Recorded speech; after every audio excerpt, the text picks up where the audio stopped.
আসসালামু আলাইকুম এভরিওয়ান, চলে এলাম আপনাদের মাঝে সুন্দর একটি ডেজার্ট রেসিপি নিয়ে। তো চলুন দেখে নিই আজকে আমরা কি বানালাম। আজকে আমরা বানিয়েছি কাস্টার্ড, যেটা দেখতে খুবই সুন্দর হয়েছে অ্যান্ড খেতেও খুবই মজা হয়েছে। চলুন আমরা রেসিপিটি দেখে নিই। আমি এখানে 1/2 কেজি মিল্ক নিয়েছি, কিছুটা সাবুদানা নিয়েছি অ্যান্ড কাস্টার্ড পাউডার। এখন আমি একটা প্যানের মধ্যে মিল্কটাকে বলক তুলে নিব। নেওয়ার পর এটার মধ্যে আমি পরিমাণ মতো চিনি মিক্স করে দেব। আপনারা আপনার টেস্ট মতো চিনি মিক্স করবেন।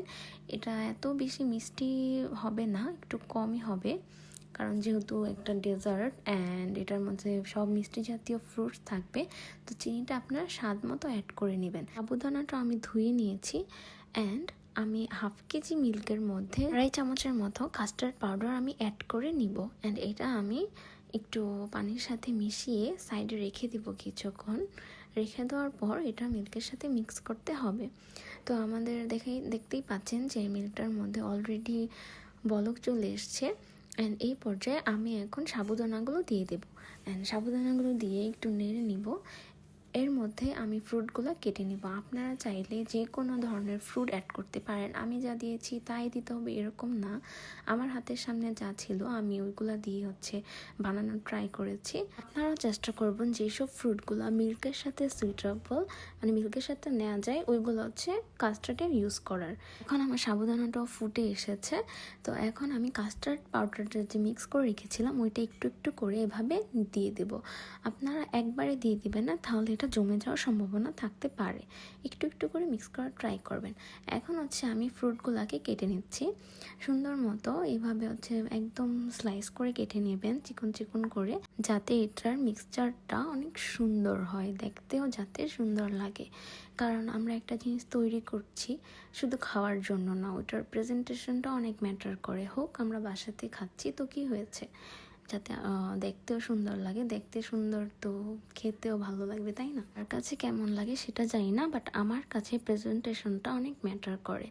তো যাই হোক, অনেক কথা বলে ফেললাম। ইফতারের মধ্যে এর চেয়ে সুন্দর ডেজার্ট আর কি হতে পারে বলেন? আর এখন যেহেতু রমজান মাস, আমরা সবাই কম বেশি হেলদি ফুড খাওয়ার ট্রাই করব অ্যান্ড জাঙ্ক ফুড থেকে একটু দূরে থাকবো। এটাতে কম বেশি সবারই প্রবলেম হয়।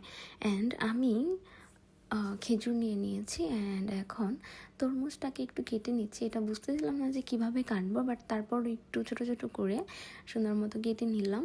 আর আমি যে ফ্রুটগুলো ইউজ করেছি এগুলাই যে দিতে হবে এরকম না, আপনারা আপনাদের মন মতো ফ্রুট অ্যাড করে নেবেন। আর এই পর্যায়ে আমাদের কাস্টার্ডটা যে আমরা তৈরি করে রেখেছিলাম ওইটাও ঠান্ডা হয়ে গিয়েছে অ্যান্ড আমার ফ্রুটও কাটা হয়ে গিয়েছে। এখন আমি এটাকে মিক্স করে ফেলবো।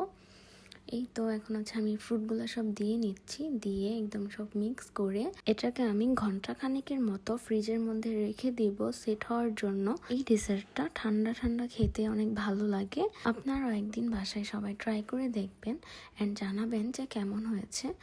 এটা এখন আমি প্রেজেন্টেশনের জন্য একটু চিয়া সিড দিয়ে নিয়েছি উপরে, সবাই বলেছে যে অনেক ভালো হয়েছে। এরকম আরও সুন্দর সুন্দর রেসিপি পেতে আমাদের সাথেই থাকুন। আল্লাহ হাফিজ।